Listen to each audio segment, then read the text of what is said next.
पूरे असम की नागरिकता चेक करने वाले असम के मुख्यमंत्री और केंद्रीय गृह मंत्री अमित शाह अपने सबसे चहेते मुख्यमंत्री हेमंत बिस्वा शर्मा की पत्नी की नागरिकता चेक नहीं कर पाए।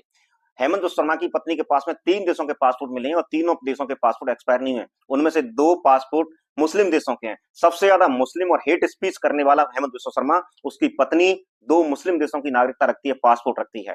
भारत का कानून कहता है कि एक व्यक्ति के पास एक ही देश की नागरिकता हो सकती है। अगर भारत का नागरिक है तो भारत की नागरिकता हो सकती है। और कमाल की बात है कि हेमंत बिस्वा शर्मा की पत्नी के पास 3 देशों की नागरिकता है। इसके अलावा अमित शाह ने एक बात तो बात सही कही थी, यकीन मानिए उन्होंने बिल्कुल सही बात कही थी कि हिंदुस्तान का सबसे करप्ट कोई नेता है तो हेमंत बिस्वा शर्मा है।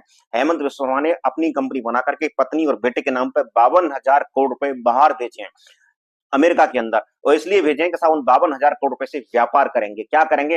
होटल्स वगैरह बनाएंगे।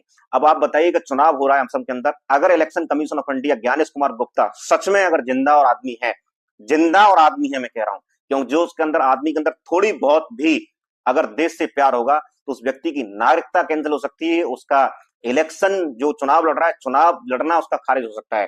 और उनके पास 2 दुबई में प्रॉपर्टी है, उन प्रॉपर्टी का कहीं भी एफिडेविट में जिक्र नहीं किया गया है।